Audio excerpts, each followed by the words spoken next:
AI tools are evolving at a rapid pace, so quickly even that they change when users go back to them.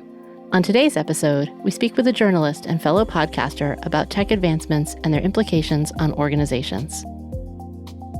I'm Todd Bishop from GeekWire, and you're listening to Me, Myself, and AI. Welcome to Me, Myself, and AI, a podcast from MIT Sloan Management Review, exploring the future of artificial intelligence. I'm Sam Ransbotham, professor of analytics at Boston College. I've been researching data, analytics, and AI at MIT SMR since 2014, with research articles, annual industry reports, case studies, and now 12 seasons of podcast episodes. On each episode, corporate leaders, cutting-edge researchers, and AI policymakers join us to break down what separates AI hype from AI success. Hey listeners, thanks everyone for joining us again. Our guest today is Todd Bishop. He's the co-founder of GeekWire. Todd's got a deep background in journalism, starting back in the day, I think, on student newspapers, but more recently founding GeekWire back in 2011. So Todd, let's start there. Give us a little background about GeekWire. Well, my colleague John Cook and I were longtime newspaper reporters, and we saw the blogging revolution happening back in, 2007, 2008. And from that moment on, John has kind of been my co-conspirator and somebody who's inspired me to really push the envelope with embracing technology in reporting. We were writing for a daily paper in Seattle called the Seattle Post-Intelligencer, which no longer exists. In part, I theorize because the name is so dang hard to pronounce. As evidenced. So we, through a variety of different twists and turns, ended up starting GeekWire in 2011. And we're based in Seattle, and we like to say that what happens in Seattle matters everywhere. And the whole notion is that there's a worldwide audience of people and companies and all sorts of things that basically want to know what's happening in the Pacific Northwest. And that is our niche. GeekWire is a small media company, events company.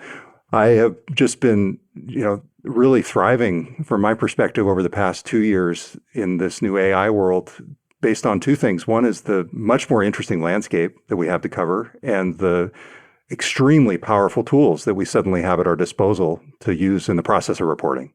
Well, you said it become very interesting, and I think that's a nice euphemism. It's a little chaotic at times, isn't it? I mean, just for background to our listeners, Todd's got a podcast. What are you seeing is different about the world from when you started this GeekWire approach in the podcast to now? I would say there's one thing that really stands out. Obviously, there's many different things that stand out, but in terms of just the illustration of how different the tech world is today, we have a feature called the GeekWire 200, which is a ranking of Pacific Northwest startups. And from the very beginning, our core metric was employee growth. And the question was, are you growing? Are you raising money? And are you adding people? And if so, that was our barometer of success. And that has just been flipped on its head to the point where it's almost the inverse, where if you're growing and succeeding with fewer people, frankly, you're probably more successful, at least in terms of reducing your cash burn and doing more with your money. And to me, amid all the change, and we could sit here for an hour talking about everything that's changed, that to me is the clearest illustration of how different the world is today. Actually, I hadn't thought we'd get into this part so quickly, but you brought up the specter of jobs. We've seen so much talk about jobs and how much, oh my gosh, AI is going to take over all the jobs. I'm not seeing it. Are you? I'm seeing AI take over tasks, not jobs. And that to me is the big difference. And in that way, I think it's emboldening executives, especially these larger companies, to let people go, to assume that the people who are left will be able to do more with the AI tools than the large numbers of employees would have been able to do without them. And so in that way, it's an indirect impact on jobs, but it's very hard for me as a reporter to point to a job, especially in the tech industry, where it's one for one. AI is now doing this particular job, and therefore that job no longer exists. It's a little more indirect. But what are you seeing? Well, I think I pushed the opposite way. Actually, I was listening to one of your recent episodes with the Box CEO, and that really, I think, aligned with what I was thinking too, that I'm really firmly embracing this idea that this is going to be a massive job creator. And I know that's sort of counter to the woe is me, everything is, and, like you pointed to a second ago, then perhaps nefarious motives for announcing job cuts, which may or may not be related to tasks. But the ability for us to do more than we've ever done before is going to create opportunities. There's a reason most enterprise AI initiatives never make it to production. You can't find a platform that's both powerful and secure enough. The result? AI budgets burned with zero business impact. Aria is the enterprise AI platform that delivers speed without compromise. Unlike other platforms that force you to choose between fast deployment or secure operations, Aria brings speed and security together. Launch AI quickly without cutting corners on compliance. Scale rapidly without sacrificing governance. Move at the speed of business without moving past your security requirements. Fortune 500 companies across finance, healthcare, retail, legal, and more choose Aria because they deliver what seemed impossible. Enterprise AI that's fast enough to beat the competition and secure enough to protect your most sensitive data. Ready for AI at full speed with zero compromise? Visit Aria.com to see the platform in action. That's AIRIA.com. Simplify enterprise AI.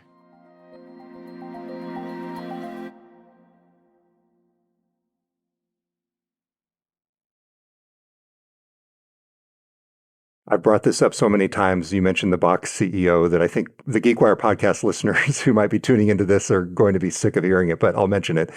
I went to Aaron Levy, the Box CEO, and I assumed that he would be using AI agents to basically do less work, right? He'd be off in Tahoe skiing, water or snow, whatever he might be doing that season. Whatever phase state. Exactly. And it was just the opposite. And this was a really eye-opening moment for me. It was about 6 months ago that I talked with him. And the fact that the horizons have just been expanded so much for him, for the company, there's so much more that can be done now with AI. And therefore, there's just more time and energy being put into doing those things. It's a little bit the opposite. And to your point, I think when you think about the job market, there's really the potential for all these new possibilities to create more, not less. And granted, there's going to be a painful transition here in the meantime, but I think in the end, I tend to buy the argument that this is going to be additive, much like prior revolutions in tech and industry. Yeah, I think about it from a value perspective. If something costs less, we consume more. Yeah. And so what these technologies are doing is allowing us to create some components of technology, not all components, but some components for less, which says prices will drop. And if I remember my P's and Q's right for microecon, that's going to play out with a greater quantity. But, like you say, I don't want to be cavalier. It's not going to be exactly the same jobs. It's not going to be exactly the same tasks. We don't have a lot of travel agents like we used to have prior to the internet. And one of the BLS statistics that I remember was that travel agents were forecasted to be a massive growth opportunity because of the argument was that increased discretionary income would lead to more ability to travel, more flexible jobs would create demand for more travel agents. And as we know, that didn't exactly work out that way. Right. The mechanisms were right, but we tend to think so myopically when we're projecting. We project along one dimension and then everything else changes too. Totally. And I'll turn it back on you a little bit, Sam, because I've been listening to your podcast now. And one of the ones that I really appreciated was Jitu Patel from Cisco. And one of the things you got into with him was this whole notion of the generational differences and the generational viewpoints and the idea of not letting this be an opportunity to no longer have interns or entry-level employees, but to, in fact, look at this as a chance for almost like co-training, where the people who are coming into the workforce and taking these jobs, these entry-level jobs, are just as much training the people who are further along in their careers, talk about a euphemism, like you and me, yeah. as the people who are further along are training the newcomers. And that really was one of those aha moments. It was actually on a level of what I learned in terms of Aaron Levy telling me, no, this is more work, not less. It's like, no, we actually need to create more interactions with these people taking these new jobs and not just rely on the AI to do all these things. I had a couple of different interactions over the last 3 months with entry-level reporters who are just coming out of college, and the dynamic is really interesting because they're just coming out of school, and maybe you can address this in terms of some of your students, Sam. And in each case, it was an intern and then somebody else I was mentoring who was going for his first reporting job. I said, so how much are you using AI? How much are you using AI? And their first reaction was to get defensive and think that I was going to accuse them of using AI. And I was actually just thinking about it in obviously the complete opposite. Like, are you learning the tools? Are you figuring out how you're going to fit into this new environment that the world is turning into and what kinds of ways you're going to use them responsibly as journalists? And so it's interesting that I think in some ways, from my vicarious observation there, my view into the world of academia from somebody who's just seeing these people come out of it, I wonder if the messages are right. And I'd be really curious for your take on that from your own firsthand experience. Journalism and education are two, I guess everyone thinks that their own industry is particularly subject to any new technological revolution, but certainly journalism and education feel at the forefront of some of this. I liked the way you asked that question before with one of your guests, is it cheating to use AI?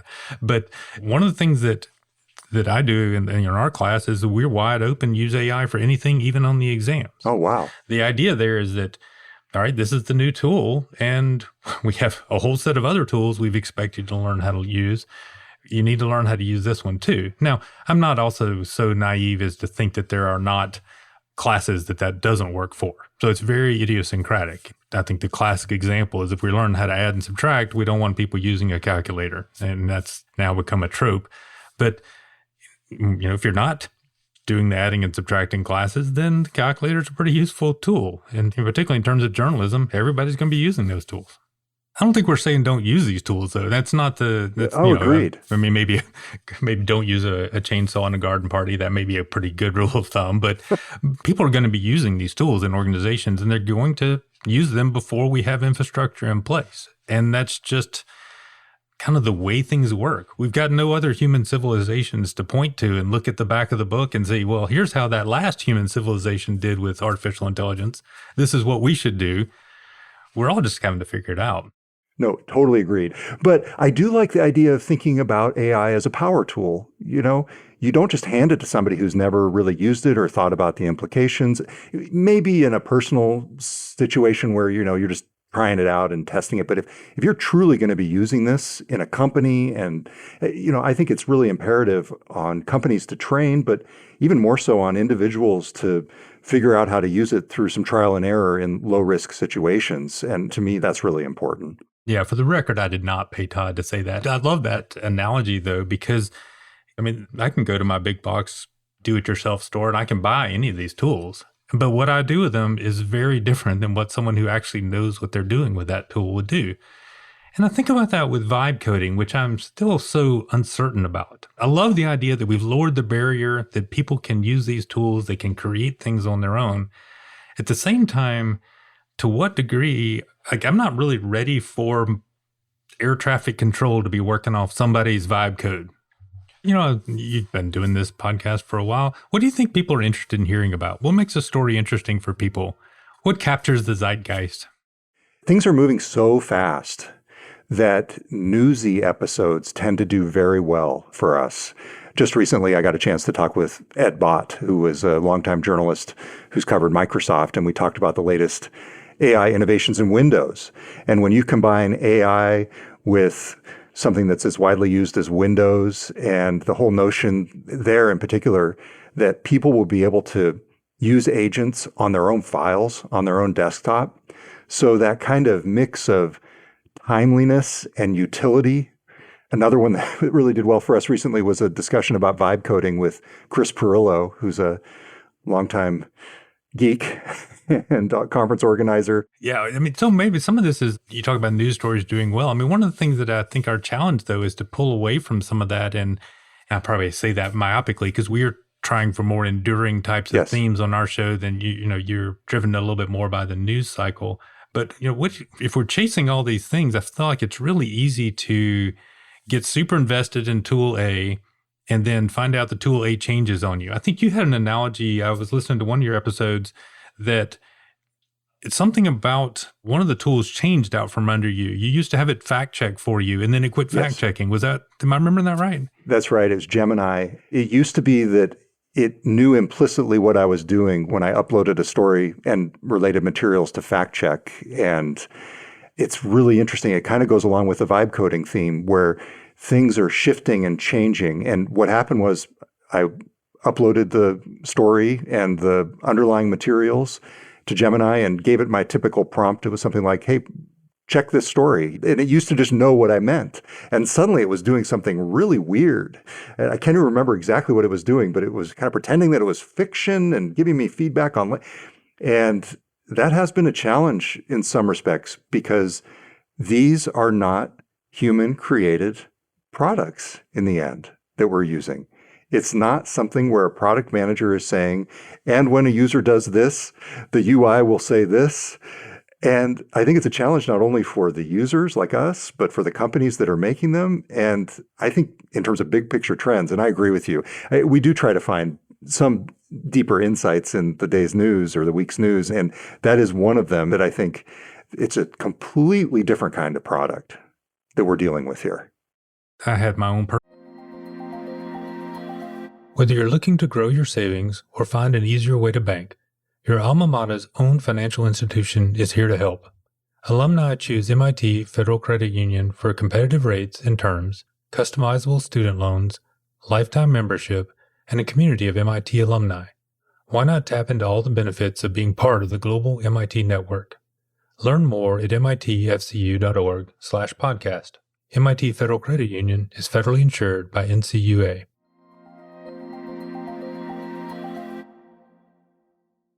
Personal experience where I created some course content with the assistance of AI and of course only got halfway done before the semester started. And so then I went back once to catch up and it completely had changed how it was working. And, if you and I are dealing with this at the individual level, what's it like for enterprises to build systems that are in theory working with these tools? If they don't do them, if they don't use them, they're screwed. If they do use them, they're screwed. Is there a path in here that's not you're screwed at the end of it? Well, this gets into your Hugging Face conversation. I know we're coming off like super fans of each other's episodes, but we have been listening to each other's podcasts here, which is good podcast host practice, I think, before you're going to have a conversation with somebody. I think one answer is open source and the fact that a lot of these models are available for companies with sophisticated developers to bring in and have a modicum of transparency and maybe not control over the outcome, but at least the ability to put some parameters around it and to control the environment. And we end up covering a nonprofit in Seattle called the Allen Institute for AI. And I go in, it's kind of cool. This used to happen more in tech coverage where you would go in for a product briefing and you would walk out like an hour later with not only information about the thing they were going to be releasing, but also just a much deeper understanding. And anytime I go to AI2, the Allen Institute for AI, I walk away with this just like, oh, now I understand what post-training AI is. Like it's that kind of institution. But more to the point, I do think when you're talking about control and the ability for companies to have some predictability in the way they roll out these AI models and what the AI models do, I think open source is one of the answers.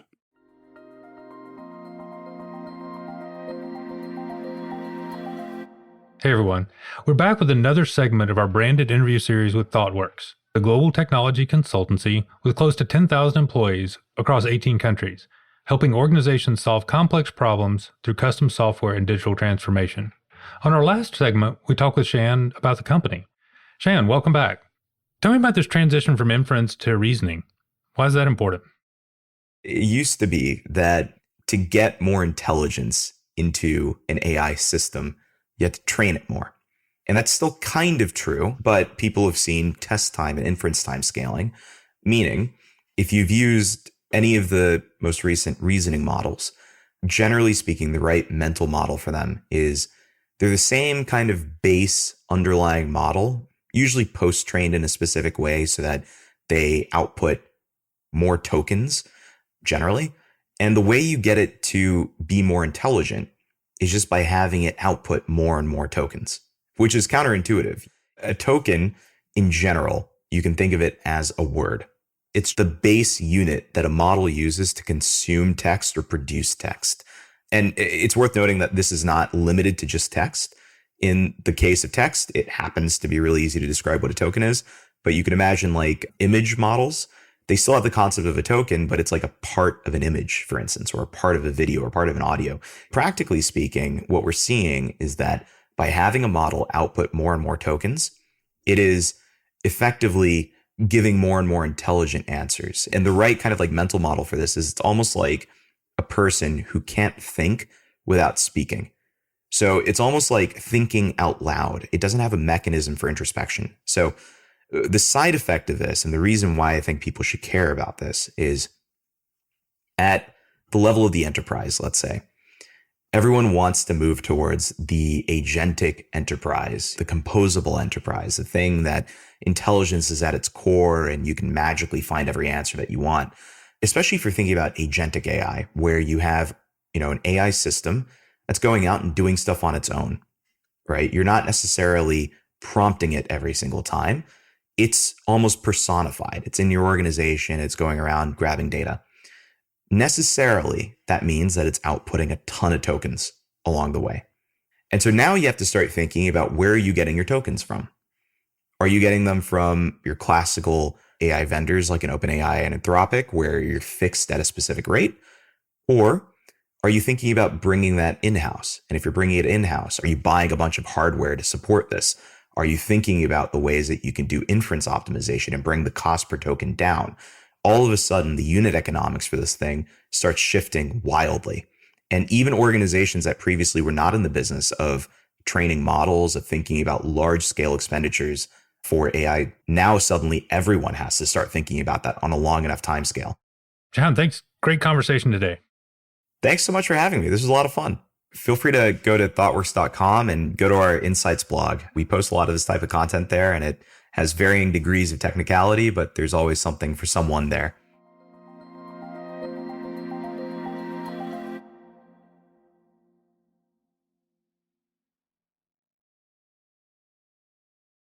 One of the things that I'm thinking about now is that we've focused on these tools in their ability to generate things, maybe myopically ignoring the demands that they're putting on consumption, meaning that we're now able to have far more content than our ability to consume these. And that's true in organization, that there's a whole bunch of organizational stuff that has to happen too, that just because a tool is better doesn't mean we should put it in place because it may not be enough better or it may be a little fragile.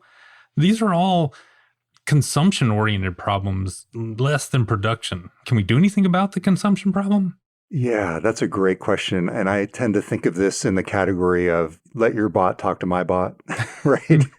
Because, as a reporter, and of course everybody has this problem, I feel like I'm getting more and more email in particular coming in, just overwhelming me. And I think it's getting worse in the same way that spam calls are getting worse, in part because people are using AI to optimize the content, or to at least optimize is probably the wrong word, to accelerate and expand the content, to your point.